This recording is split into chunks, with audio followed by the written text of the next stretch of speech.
And the woman, the myth, the legend is sitting right here. Maddie Biertempel, weekend anchor and weekday reporter for KX News, is joining us because she became the story this weekend. Normally she covers all the stories.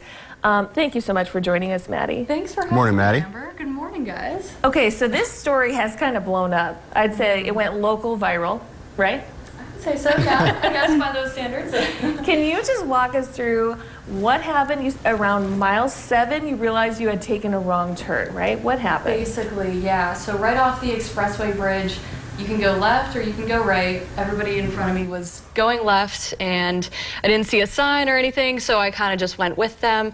And then around mile 7, I'd talked to some people running next to me, realized I'd made a wrong turn, and I was kind of like, all right, I signed up for 13, I'm gonna finish 13. And then, long story short, I ended up actually running the full marathon. So how did that come about? Did you just say, like, I'm gonna do it? Did somebody say, like, you should do it? Like, how? Yeah, so basically, I did not plan on running the full marathon. I told myself, all right, I'm gonna stop at 13.1. I'll find a nice stranger cheering people on the sidelines. I'll ask for a ride back to my car. That'll be the end of that. And then eventually I found this one pacer group. They have a really good pace team there.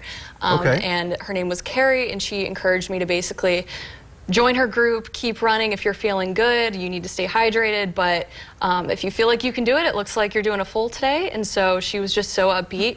And in that moment, I was like, yeah, I guess I can do it today. Little did I know it'd be really, really painful and difficult, but glad I stuck with it though, yeah. I'm amazed by this because from what I understand, you had never run more than 13 miles before this. I have not. So you had never run more than 13.1 miles. Had you done a half marathon before? Yes, I'd done 3 half marathons before, but I'd never ever wanted to do a full marathon. But now, and now you have, accidentally. So do you think you'll do another full marathon? Absolutely not. No. I don't think anybody should ever run 26.2 miles. What was it like? You said it was painful, but like, can you describe that pain? Because I don't want to do it either. I mean, I would say, you know, when people talk about running, it's a lot of mind over matter, and mentally, you know, running is 90% mental. If you tell yourself you can finish something out, you can do it. But from the first 13 to 20 miles, basically, I wanted to drop out.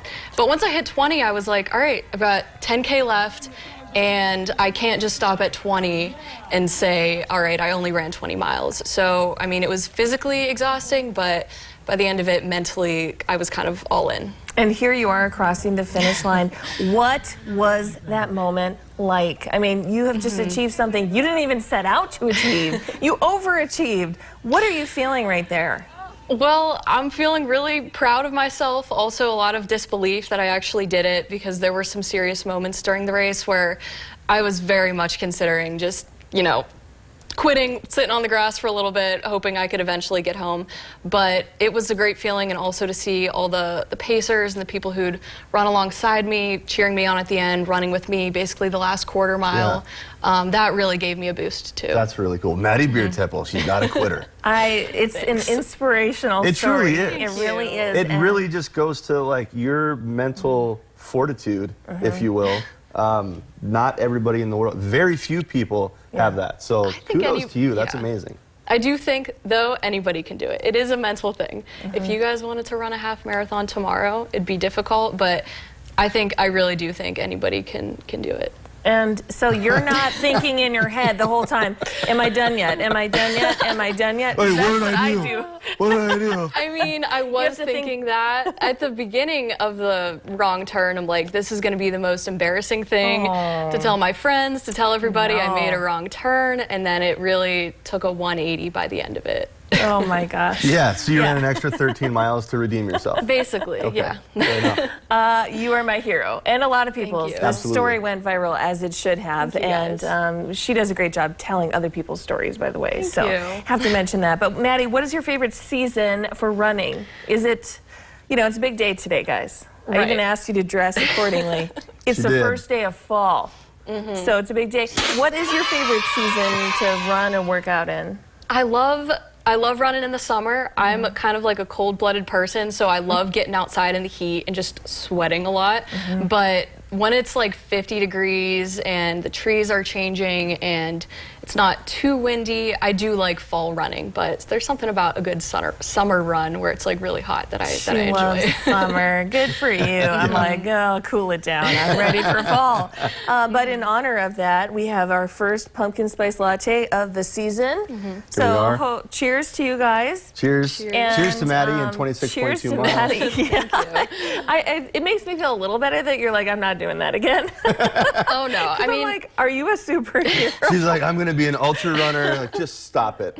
Kudos to everybody who can do it, though. Yes. It's a huge, huge accomplishment, and to actually train for it and be committed to that is a really big accomplishment in itself. And Maddie, It's I huge. noticed in the picture your time. Yeah. Was it 4:45? It was, I believe, 4:37. Oh when I my crossed. goodness. First time. So. I mean, incredible. Incredible. So, she said Cute. so. You can check that off the old bucket list. Yeah. Way to Thank go. you. You'd never have to do that again. Oh my guys. goodness. Okay, but she's inspiring us now to maybe Yeah. try that 5K. Next Well, year, I want yeah. you guys both running with me. Yeah. There we go. Okay. Okay, so but she's going to inspire us. We're going to inspire you now Yes. in some trivia treat, because that's Yeah. what we do Okay. well some of the time. Let's do it. check out today's trivia question provided by Brick Oven Bakery. And the question is what Maddie deserved at the finish line, which is, where did Hawaiian pizza originate? Is it Hawaii, New York, California, or Canada? This is the easy one. Okay, Jeff said that earlier that he thinks it's easy. Because Maddie's here, we just tee it up for her. Go ahead, Maddie. What do you think? I feel like the obvious answer is Hawaii, but that, it wouldn't be a good trivia question if it were Hawaii. And I feel like it's also probably not something in Canada. I'm going to go with, let's go with California on this one. That's my guess. I was also thinking between New York and California. I don't like it that Jeff is like, oh, it's so easy. It is easy. But maybe that means it's California. So I don't know. So is that what you're going with? I'll go with New York just to be different. So we got what'd you go with, Maddie? I'll go with California. California, New York. I'm going to go with, it's Canadian bacon. And who's weird enough to put pineapple on their pizza? Canadians. Canada. Okay, good theory. But do you know for sure? Of course not. We'll find out at the end of the show. Weigh in on our social media pages. Let us know if you know the answer.